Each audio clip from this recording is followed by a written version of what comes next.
Okay, that was annoying. So this is gonna be part 2. Sorry about that. I didn't realize the battery on my recorder was going out until, I don't know how long I'd been droning on before I figured out that it was no longer recording. So this is gonna be part 2 of your orientation video. I think that the video stopped at when we were going over the syllabus and that things are due on Saturday. And that everything is going to be posted, what is due in the syllabus. So that's on that content. Then I wanted to go back to the Blackboard and I wanted you to look at the green, on those green words again, the one that says weekly folders. If you click on there, you'll see that the very first thing is resources in pink. Click on that. In those resources are a lot of things that I want you to be familiar with. I want to see that you are properly citing those, that you've spent some time reviewing that, because it's things like, what is Healthy People 2030? That is really, really important for you to know as a healthcare provider. We talk about that a lot. We use the information that's in there quite a bit when we're talking to each other in healthcare. There is a whole entire office of disease prevention and health promotion coming out of Washington. You need to be familiar with that office, what they say, what they stand for. So there's a lot of stuff on that website there. There's a Michigan Department of Community Health, and we're going to spend some time talking about that. So those resources that are in there are going to be valuable for you to have. There's another one down further on the left side of your Blackboard site where it says APA resources. That's what I was talking about earlier. I think that didn't get cut off. I'm pretty sure earlier I told you about the APA manual and this textbook. I can't remember where it got cut off, but this is the textbook. This is the manual. Hopefully, I'm pretty sure that did not already get cut off.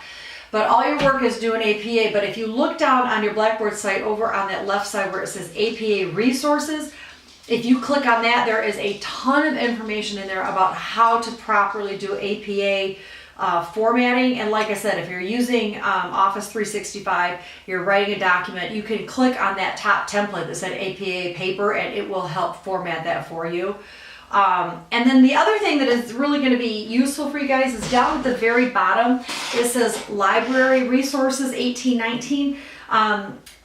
That is really a useful site that our librarian, we have a librarian, her name is Jill Turner. She's assigned to just healthcare. So she does all the dental school and College of Health Professions. She's a really, really valuable resource for all things literature and healthcare. So her information is under that thing that says Library Resources. Her email is there. And so if you need any help at all doing lit searches, finding out like certain guide links, there's links for the nursing homepage. There's a link specifically for the PA homepage. So if you're looking for stuff specifically to your discipline, how to find full text articles. So I would spend some time looking in there because that's really going to be valuable for you as you move forward in this course. Going back to weekly folders. So I just want to show you something. Click on week 1, it's in blue. So if you click on that, inside each one of those folders will give you the resources, the materials that you need to accomplish the assignments and the objectives for that week. So for example, in week 1, it says chapters 1 and 2, which means, and it says this in your syllabus as well, I want you reading chapters 1 and 2 out of the Edinburgh textbook. There are some PowerPoints that go along with it, and they're listed in the PowerPoints in chapters 1 and 2. So that's a good way you can pull up the PowerPoints while you're reading. If you're more of a visual person, start with the PowerPoints, and then if you're more of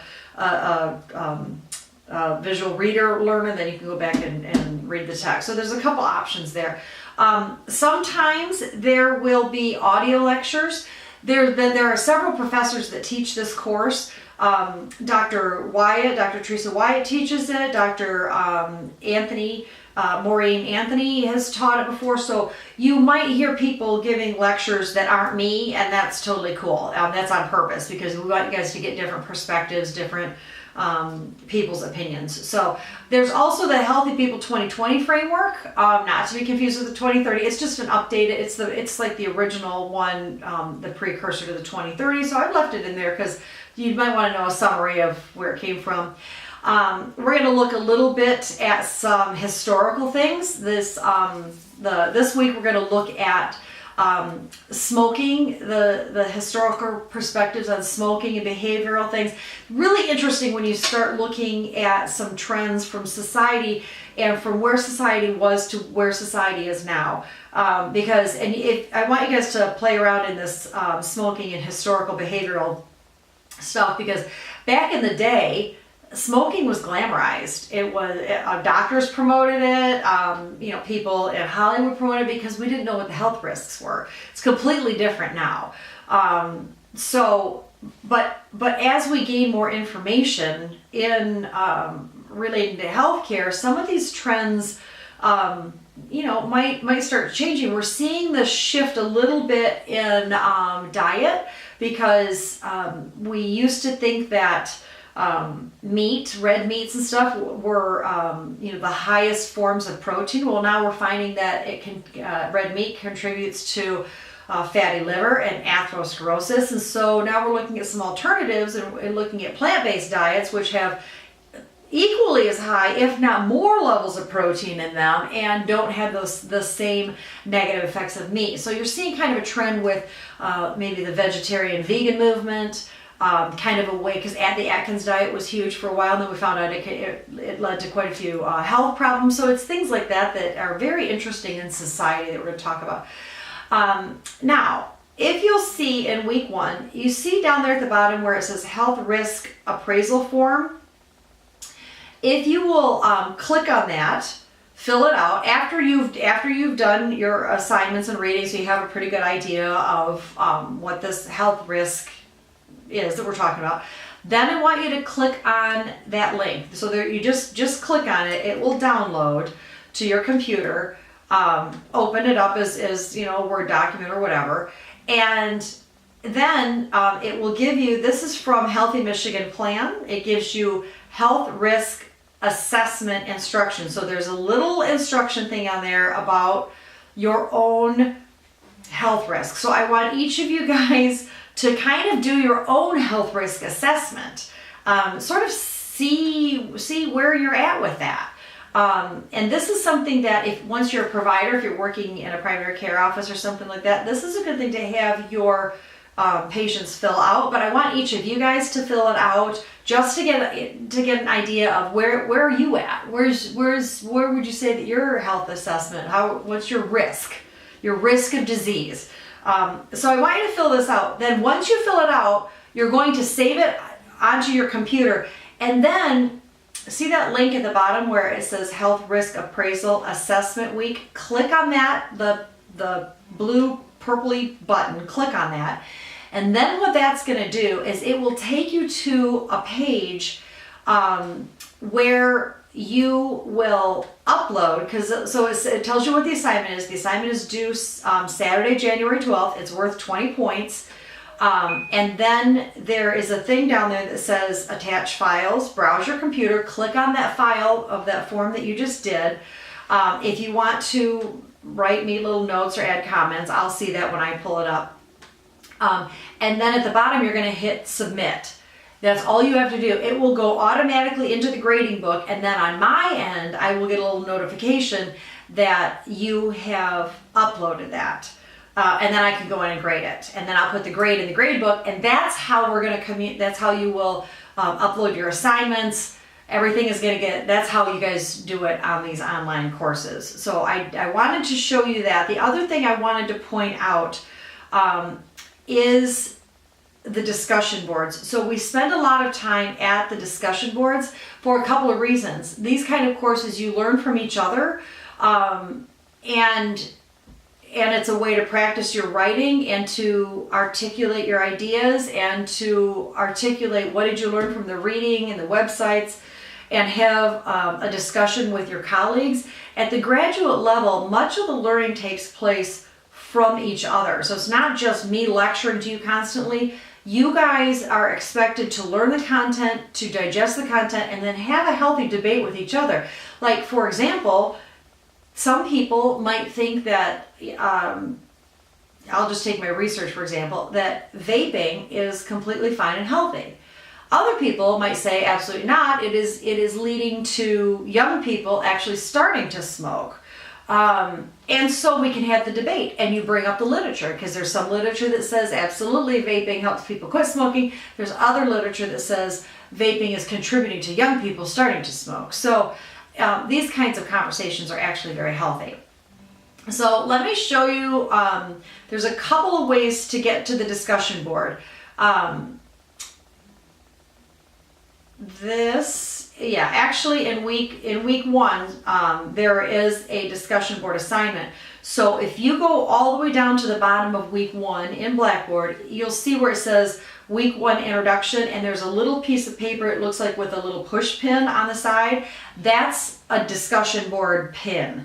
And so it will tell you underneath that week one introduction what you're supposed to do at the discussion board. So you're going to introduce yourself, you're going to introduce what program you're in, what's your experience, what's your knowledge and comfort level with health promotion. Maybe you've been a nurse for 20 years and you're coming back to get a nurse practitioner. Well, you've been in health promotion a long time. Maybe you just started PA school and you're coming out of biology or chemistry background. You have very little experience with this. That's totally cool. Throw it out there.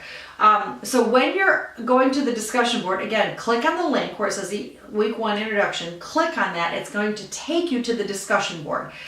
Then once you get over to the discussion board, and I'm looking at this right now, David, you're the man. So yeah. David is on top of his game. I've sent you guys a couple of emails already, and I've only had 2 people respond. It's totally cool. Class does not start till Monday, so you guys need to enjoy your holiday. But I've had a couple of students that are already on top of their game, already getting some assignments done and things like that. So that's really cool. So once you're here, once you're in this discussion board, it will show you at the top where it says forum, week one introduction, and then you want to start a thread. So you're going to start a thread just like David has already done, and you're going to answer those questions.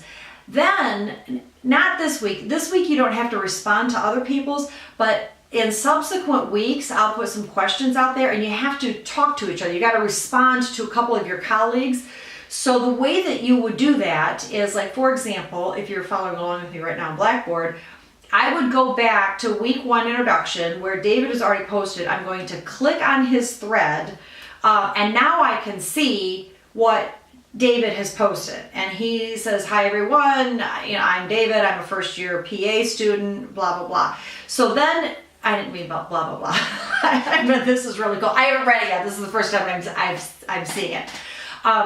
So now down at the bottom of David's, and I'll show you this, show you what it looks like. This is what, you probably can't see it from there, but this is what it looks like on David's thread. So David has posted it and created this thread. Now down here at the bottom of this is a reply. So I can hit reply to David. I can respond and then submit it. And then David will see it, and so will everybody else. And you'll be able to tell, that I've commented, things like that. I'll usually wait till the end of the week because I don't like to influence anything. Sometimes I might send you guys personal emails or personal text or something if I want to comment. But if it's general, and I don't care, then I will comment. But you might not see me comment till the end of the week just because I like to kind of like to watch from a distance unless I need to rein things in. So anyways, that's how the discussion boards go. You're graded for discussion boards. You're graded on how well you're presenting yourself in discussion boards, that you're citing things. So the discussion boards, like other than this week, it's not just throwing your opinions out there. you've got to back up your opinions. And this is true in healthcare. So if I say that I think a plant-based diet is healthier for society, I can't just throw that out there. I got to base that on literature. So I have to find some literature. I've got to look up, like, what is Healthy People 2030 saying? What does the book say? About, like, why is plant-based diet healthier compared to, like, the Atkins diet, which promotes high meat and cheese. So Atkins promotes high meat, high fat, high dairy, and low carbs, whereas a plant-based diet would say carbs are okay, but the meat and dairy products not so much. So, okay, back it up with literature or something like that. So that's what we're looking for. Once you're on a discussion board site, once you've responded and stuff, there's a little OK button down here. If you click on that, it'll take you back to the home discussion board page, and then you can contribute to somebody else's. As a matter of fact, you know what I'm going to do in this week one? I will create one for myself too, so you can see how there's more than one person, and then you can start responding to those. Like I said, you don't have to reply to everybody this week, but I just wanted to give you an overview for how the discussion board works, how to present your assignments, and we'll talk a little bit more towards the end about, you've got a big group assignment that is going to involve PowerPoints, multidisciplinary with voiceover. So we'll talk about that a little bit closer to the time. So that's it. I'm really looking forward to this class. I'm anxious to get to know all of you and to help guide you in this health promotion, risk reduction. I just think that's a huge area of medicine right now. I'm actually quite passionate about that. So anyways, I'm here if you need me. Call me, text me, email me, whatever. I will help you through this. If you run into trouble, this happens all the time where you guys get overwhelmed, you've got family issues, you've got health issues, just text me like, hey, I'm struggling this week. I've got a kid that's sick. I've got whatever. Just let me know. I'm totally chill about stuff, and I'm happy to grant extensions if you need it. I do not grant extensions if I have not heard about it ahead of time. So if you wait until Saturday night at 11:59, like, oh, can I have an extension? No. You knew you were sick at 11:30 that day. You knew you had, that your kids were sick. Just, this is part of being an adult and being organized. So, yeah. So, okay. Looking forward to it. Look for a video for me next week. I'm sorry this is in 2 parts. Most of them will not be this long, but we just had to do that orientation thing. So, okay. Oh, one other thing. And again, a couple of you have already done this. I sent you out an email and I asked for your name and your cell phone number. It would be good to know what program you're in. I'm putting together a sheet, and I'll post it on the Blackboard so that you guys can have each other's cell phones. So if you want to text each other like, hey, I don't get this assignment. What the heck is she talking about there? Do you want to work together in the group project? It's just kind of a good way to connect in a class like this. And I found in other classes because I teach mostly online, it's a really useful skill. So I hope that, you don't have to. If you don't want to send me that's totally fine. But anybody who would like to do that, please do so. Either email me or text me that soon, your name, your phone number, your program.